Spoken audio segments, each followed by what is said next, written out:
तीन पुतले। महाराज चंद्रगुप्त का दरबार लगा हुआ था। सभी सभासद अपनी अपनी जगह पर विराजमान थे। महामंत्री चाणक्य दरबार की कार्रवाई कर रहे थे। महाराज चंद्रगुप्त को हर रोज कुछ नया सीखने का या जानने का बहुत शौक था। आज भी महाराज के पूछने पर कि क्या नया है, पता चला कि एक सौदागर आया है और कुछ नए खिलौने लाया है। सौदागर का ये दावा है कि महाराज किसी ने आज तक ऐसे खिलौने ना कभी देखे हैं ना कभी देखेंगे। सुनकर महाराज ने सौदागर को बुलाने की आज्ञा दी। सौदागर आया और प्रणाम करने के बाद अपनी पिटारी में से 3 पुतले निकालकर महाराज के सामने रख दिए और कहा कि अन्नदाता, ये तीनों पुतले अपने आप में बहुत विशेष हैं। देखने में भले एक जैसे लगते हैं मगर वास्तव में बहुत निराले हैं। पहले पुतले का मूल्य 1,00,000 मोहरे है, दूसरे का मूल्य 1,000 मोहरे है और तीसरे पुतले का मूल्य केवल 1 मोहर है। सम्राट ने तीनों पुतलों को बड़े ध्यान से देखा। देखने में कोई अंतर नहीं लगा, फिर मूल्य में इतना अंतर क्यों? इस प्रश्न ने चंद्रगुप्त को बहुत परेशान कर दिया।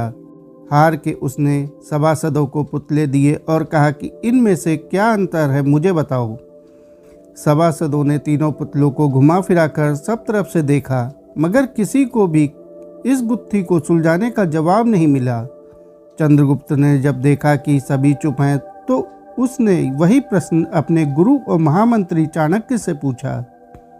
चाणक्य ने पुतलों को बहुत ध्यान से देखा और दरबान को 3 तिनके लाने की आज्ञा दी। तिनके आने पर चाणक्य ने पहले पुतले के कान में तिनका डाला। सब ने देखा कि तिनका सीधा पेट में चला गया।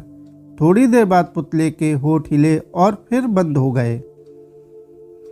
अब चाणक्य ने अगला तिनका दूसरे पुतले के कान में डाला। इस बार सबने देखा कि तिनका दूसरे कान से बाहर आ गया और पुतला ज्यों का त्यों रहा। ये देखकर सभी की उत्सुकता बढ़ती जा रही थी कि आगे क्या होगा। अब चाणक्य ने तिनका तीसरे पुतले के कान में डाला। सबने देखा कि तिनका पुतले के मुंह से बाहर आ गया है और पुतले का मुंह एकदम खुल गया।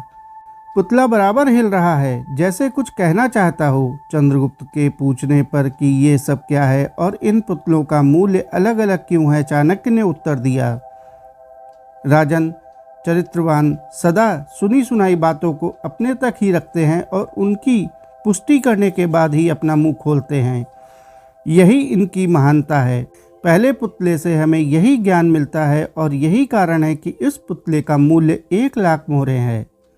कुछ लोग सदा अपने में ही मग्न रहते हैं, हर बात को अनसुना कर देते हैं। उन्हें अपनी वाह की कोई इच्छा नहीं होती। ऐसे लोग कभी किसी को हानि नहीं पहुंचाते। दूसरे पुतले से हमें यही ज्ञान मिलता है और यही कारण है कि इस पुतले का मूल्य 1,000 मोहरे है। कुछ लोग कान के कच्चे और पेट के हल्के होते हैं। कोई भी बात सुनी नहीं कि सारी दुनिया में शोर मचा दिया। इन्हें झूठ सच का कोई ज्ञान नहीं, बस मुंह खोलने से मतलब है। यही कारण है कि इस पुतले का मूल्य केवल 1 मोहर है। साथियों, आपको यह छोटी सी कहानी कैसी लगी कमेंट करके जरूर बताएं। कहानी अच्छी लगी हो तो कहानी को लाइक और चैनल को सब्सक्राइब कर लें। धन्यवाद।